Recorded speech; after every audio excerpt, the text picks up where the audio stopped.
Welcome to the channel, Gaming Army. In the 2 drops coming your way today, we hit the battlefield in the Inner Sphere 95-ton assault mech known as the Banshee.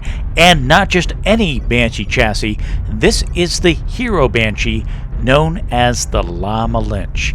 Now, why we're doing this is because, well, for the past few weeks, PGI has given us a wonderful opportunity in the form of the 2023 Beach Party. Now, I know, every one of you out there is going, but Juan, the big beach party is over for this year. And well, you are correct. It did technically end prior to the posting of this video. It was through the 22nd of August. However, once the event is over, you have up to 2 weeks to claim all of your prizes. And for those of you who have been living under rocks this entire time, they were awarding up to 4 hero mechs, 1 from each weight class, and that included the assault weight class as well. So we're going to do a review of the Banshee La Malinche in case you haven't made your assault pick thus far. Hopefully this will give you some more information on why you should pick one of these bad boys up. And as with any review, I want to start us at the beginning. We need to take a look at the Banshee in vanilla form, stock loadout, what you get when you buy it from the store, and it's delivered fresh from the mech factory. So, popping the hood on a stock loadout, it looks something like this. You've got a PPC, an LRM-15, a large pulse laser, an AC-10, a medium pulse laser, and a small pulse laser. So you've got one of everything. Top speed, 64.8 kph. All those weapons combined give you a 56 alpha and a 1.4 heat delta. Not too shabby, but kind of a little bit all over the place as far as the weapons loadouts. But you could easily start out at long range with your PPC LRM-15 and then move yourself into mid-range and leverage that large pulse AC-10, possibly even the medium pulse, as you close the distance on the enemies. So all in all, not too shabby. One of the big things, though, that I will point out on this chassis, be aware of your weapons pods, specifically the missiles. The missile placement on this chassis is high up on the right shoulder, so while it is in a high weapons mount area, it also will present a wonderful target to the enemy as well, so just kind of be aware of that. So, jumping into the action on this drop, quite literally, this is a domination match on Victory Station that has been playing out in the background. I managed to take out an enemy Panther. Now I'm focusing this Archer, take him out, and oh, I get taken out in return. I'm being quite aggressive because my team was being quite aggressive, and Recon Rod gets the kill shot on me. Curse you, Rod. Oh well, we will do a ride along with one of our teammates here. We're going to switch into the Archer and see if my team can pull off the victory. They should be able to. We were way ahead on the power curve, and the score is now 8-4. So we're maintaining our kill lead. If we can keep this up, it should be a victory for our side. Now our Archer is focusing the enemy Timberwolf, who has an open right torso. He's also being swarmed by several friendly units, and yeah, it's only a matter of time before he goes down as well. And now they can focus on a damaged Hunchback as well as whatever the light is that's trying to push up and out. I don't know if that was such a smart move. And then there's another unit to the right in the form of Hotel. And our Archer does a tactical shutdown. All right, I am so happy to see that, because here all this time I thought I was the only one that engaged in tactical shutdowns mid-combat. So that does me quite well to see that I'm not alone in doing that. Anyway, our Archer is pushing forward. It's a mopping up situation. This Port Cadet is the last one left, and he is taken out very quickly. So, switching over to our end screen on this one, we wound up with 2 kills, 5 assists, 507 damage done in the La Malinche. Moving on to our next drop. This is going to be a skirmish on River City. And while this drop plays out in the background, we're going to continue our discussion of the Banshee La Malinche. And the next stop on our tour is going to be the quirks. Now there is a lot to cover and digest when it comes to the quirks.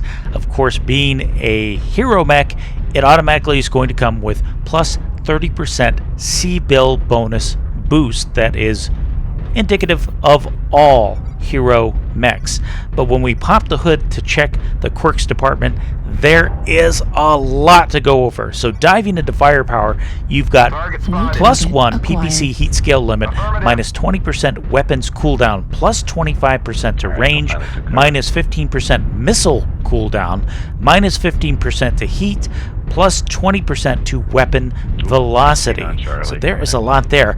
And going even further into survivability, we get plus 10 armor in the arms, plus 16 armor in the side torsos, and plus 25 in the center torso.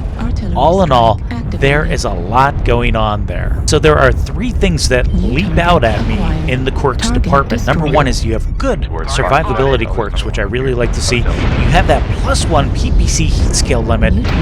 This could be definitely a dual PPC wielder, or something even more exotic to take advantage of that heat scale limitation. And the third thing, last but not least, if you don't use missiles on this mech, you're kind of doing yourself a disservice, and that's because you have a minus 20% weapon cooldown and an additional minus 15% missile cooldown. Those 2 things will stack, and you have plus 20% weapon velocity. So this definitely lends itself to carrying some kind of missile. And all of that was a little bit of foreshadowing into what I've done with my build, because obviously, looking in the bottom right-hand corner, I'm not running a stock loadout. And if we pop the hood on my mech, my build looks something like this. I've gone with 2 large pulse lasers, 1 MRM-20, an AC-10, and a medium pulse laser. And what that has done is I've gone slightly up in a couple of categories. My alpha went from 56 to 58. Speed stayed the same at 64.8 kph, and my heat delta improved slightly to 1.42. Now, I'm going to bring this full circle and wrap it all together for you guys really nicely. The reason I'm running the XL engine is for that speed, and because I have the armor quirks to back it up. It makes that viable in this mech. The reason I'm running the MRM-20 is because of those weapon quirks that I talked about. Makes this very, very powerful. And if you're paying attention in the drops, you can hear and see how quickly my MRMs can cycle.